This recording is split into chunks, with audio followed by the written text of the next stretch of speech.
And then he ends this chapter. He begins the next section with the section on the wonders of the heart. And this is the section where he deals with what he calls the muhlikat, those things that are destructive to us. And the muhlikat, in his understanding, are the vices that will kill the heart. And he talks about pride and arrogance, and he distinguishes between vanity and arrogance. He says, vanity, all you need is a mirror, but arrogance always requires another person. So the vain person simply needs a mirror to admire himself, but the arrogant person needs another being to oppress. And he talks about the roots of these, and much of it is related to death, the fact that people have forgotten that they're going to die. And then he ends this section with the book of delusion, or what we would call illusion, the internal state where we completely misread ourselves. We don't know who we are. The Arabic word, the Roman word for personality, persona, means mask. In Arabic, it's called shakhsiyah, which comes from a word that means a shadow. So the personality is a shadow, it's an illusion. Who you think you are is not who you really are. Who you are is related to your historical narrative, where you were born, where you grow up. If you speak here like a Kentuckian, you have a certain way of speaking. But if you grew up in New York, you would be speaking like a New Yorker. These things have nothing to do with your personality. They're simply the circumstances you find yourself in. And he says that to get out of this delusional state is the beginning of the path, to want to get out of this state, to recognize that you're in it.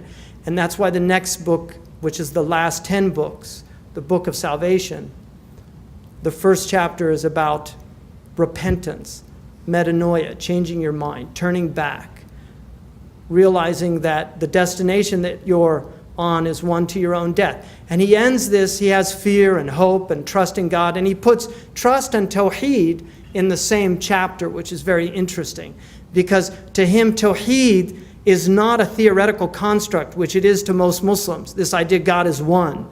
No, to him, God is doing everything at every instant. That is Tawheed. And Ghazali is arguing that if you really understand this, you will have utter trust in God. You will put all your trust in God because it's all God. God is doing everything in every instant. And this is why if you're not content with your circumstances, he argues you're not content with God, because it's God that put you into those circumstances, but what God is asking you to do is respond to them appropriately. That's the challenge. It's not the circumstances. The challenge is the power that God has given you in your will, your irada, to actually take your circumstances and respond appropriately. And there are only 4 circumstances and 4 requisite responses.